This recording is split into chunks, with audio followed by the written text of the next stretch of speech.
Bonjour à tous, nous sommes à l'orée du mois de mai, ça y est, les fleurs sont parties, c'est parti très précocement cette année. Il y a eu un coup de gel, on a eu peur, mais quand même, allez, la douceur est là et nous pouvons encore espérer jusqu'au 15 mai avoir le départ et assister au départ de la végétation. Commençons par savoir ce que nous allons faire de tout ce qui a déjà fleuri. Les bulbes par exemple. Les bulbes, effectivement, les narcisses, les jacinthes, les tulipes sont des bulbes qui ont fini de fleurir. On va surtout laisser sécher le feuillage pour nourrir le bulbe à nouveau. On va les arracher, les mettre dans des cageots au garage pour les replanter l'année prochaine. Ouais.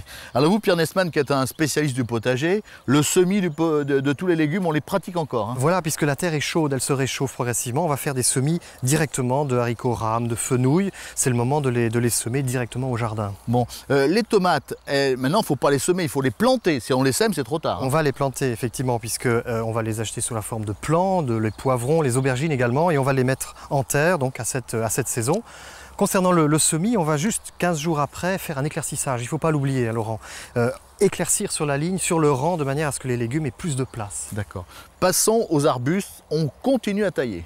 On va tailler les arbustes à floraison printanière. C'est le cas du forsythia, c'est le cas des spirées, des groseilliers à fleurs.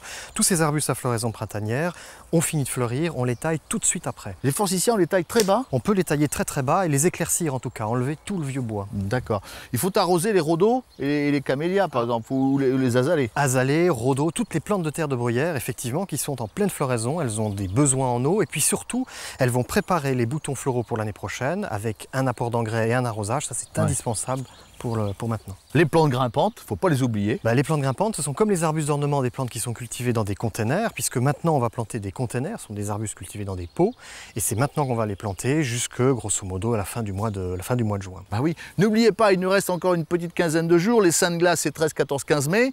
Après on se lâche, on y va. On peut planter. C'est parti. Merci Pierre, au revoir à tous.